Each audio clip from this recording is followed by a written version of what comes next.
السلام عليكم. هاد القناة هذه عاد جديدة، نتمنى ان شاء الله تدعمونا فيها. ما تنسوناش بالضغط على زر الاشتراك اللي هو ابوني وتفعيل الجرس باش يوصلكم الجديد ديال الحكايات، باش ان شاء الله تكبر العائلة الصغيرة ديالنا. وما تنسوناش من البارطاج او مرحبا بكم. المهم اليوم غادي نعاود لكم واحد القصة ان شاء الله نتمنىها تكون عبرة كاع البنات. انا صفاء من مدينة الرباط. بغيت نشارك معكم اليوم حكايتي مع البكرة المطاطية، وبغيتها تكون عبرة لكل بنت. أنا عشت طفولتي عادية جدا، كنت أنا وأختي كنقرا وعايشين بخير وعلى خير. كنت كنقرا مزيان، قريت الحمد لله، خديت الباك ديالي وكنت كنحماق على شي حاجة سميتها الصحافة، وبغيت نولي صحفية. فعلا دخلت المعهد الصحافة وقريت عليها. الأب ديالي كان دائما مشجعني، وحتى الأم ديالي حتى هي.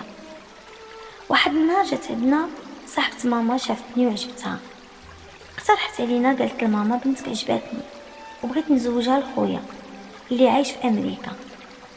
ماما عجبها الحال بزاف وقالت لي تما غادي ديري مستقبلك.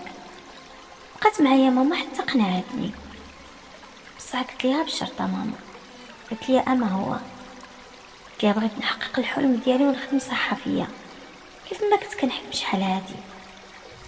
المهم هو كان عاد في امريكا، عطيت نمرتي للاخت ديالو، صونع ليا وكان صونع ليا ابل فيديو. شافني وشفتو، عجبني وعجبتو.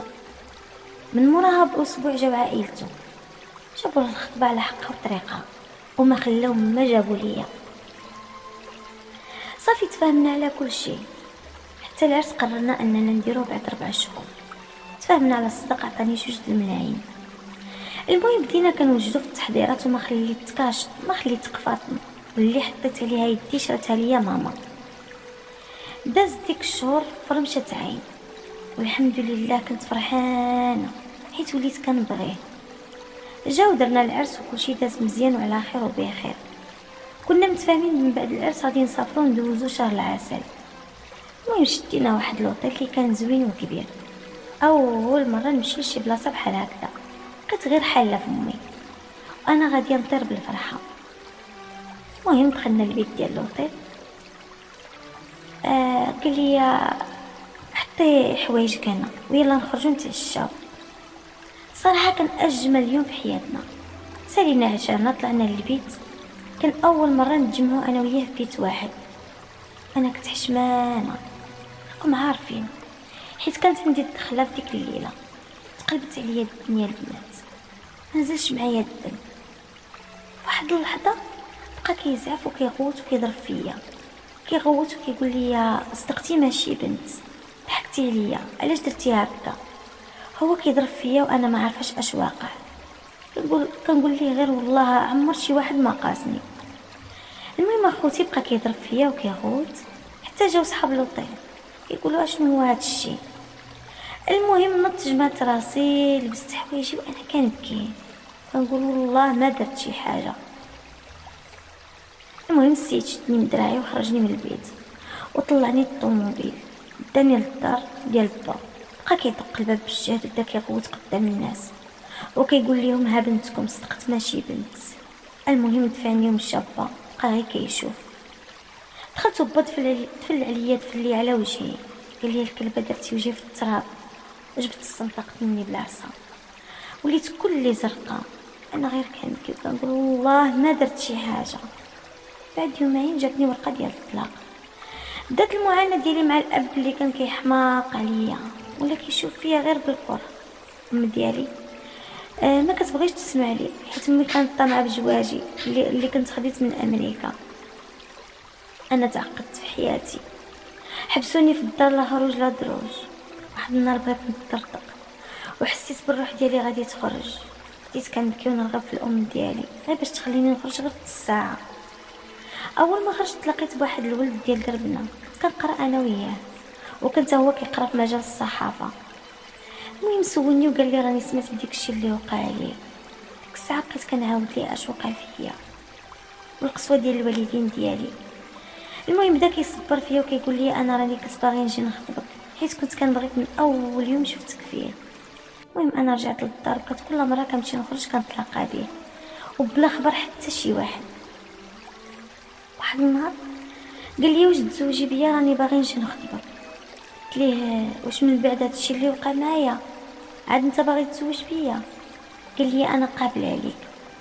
المهم قلت ليه بشرط نمشي عند الطبيبه وتكون معايا. قال لي موافق. المهم قال لي وقتاش نجي لداركم باش نخطبك. قلت ليه واش باغي تزوج بيا بصح؟ قال لي واش عندك فيا الشك؟ قلت ليه لا، بلا ما تجي للدار، انا ما بغيت حتى واحد يعرف بلي غادي نتزوج بك. جمع الورق ونمشيو نكتبوا العقد ونسافروا من هاد المدينه ونعيشوا حياتنا انا وياك. هو بالفعل وافق حيت كيبغيني وبغى يكمل معايا حياته. من بعد ما عقدنا حددنا الموعد مع الطبيبه، مشينا درنا الفحص وقالت لي عندك بكره مطاطيه، وقالت ليه بلي هي راه عزبه ولكن عندها بكره مطاطيه خاصها عمليه باش تحل. واش ندير ليها عمليه باش ننزل الدم ولا لا؟ الزوج ديالي رفض وقال ليها بلاش. المهم خديت داك التشخيص ومشيت للدار، كتبت للوالدين ديالي رساله بلي راكم ظلمتوني وما بغيتوش تسمعوني ولا مره بحياتكم. وفزت ديك الرساله خليت التشخيص اللي عطاتني الطبيبه بلي انا عندي بكره مطاطيه وباقا بنت، ماشي كيف كيحسب ليهم. المهم هزيت راسي وخرجت وما خديت معايا والو. مشينا لمدينه بعيده انا والزوج ديالي اللي ما عرفني فيها حتى واحد، عشت مع راجلي بخير ولا خير.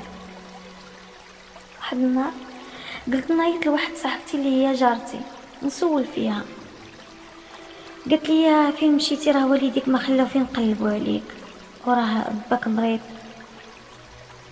بعدت عليهم 5 سنين ما عمرني ما سمحت ليهم حيت ظلموني بزاف. هو مريض وكيدير الدياليز وكيرغب الناس باش يقلبوا معاه عليا، كيقول ليهم بغيت غير نشوفها قبل ما نموت. ما نكذبش عليكم ما قدرتش نسمح ليهم حيت ما بغاوش يسمعوني وانا مظلومه. نصيحتي للبنات اللي غادي يسمعوا هاد القصه ديالي يديروا تشخيص البكره قبل العرس باش ما يوقعوش في نفس المعاناه اللي وقعت فيها انا وما يطيحوش في هذا المشكل اللي طحت فيه انا. السلام عليكم.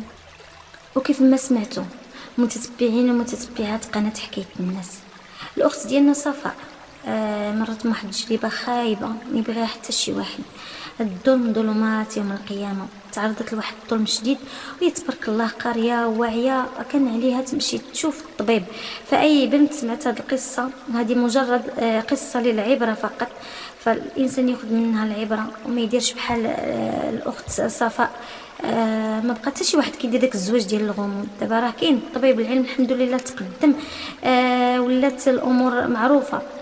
فالخطأ اللي كيديروه الوالدين هو انهم ما كيسمعوش لوليداتهم وما كيعطيهمش وقت اللي غادي يشرحوا فيه شنو كاين.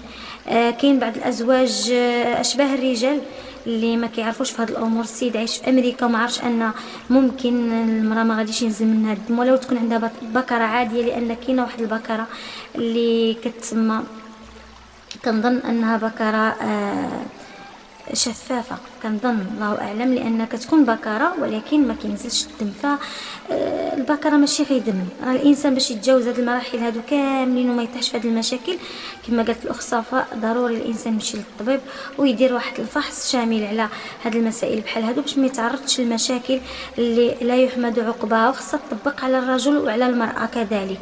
فنتمنى ان شاء الله تدعمونا بجيم وكومونتير وبارطاج. الله يعطيكم الستر، دمتم في امان الله وحفظه، والسلام عليكم ورحمه الله تعالى وبركاته.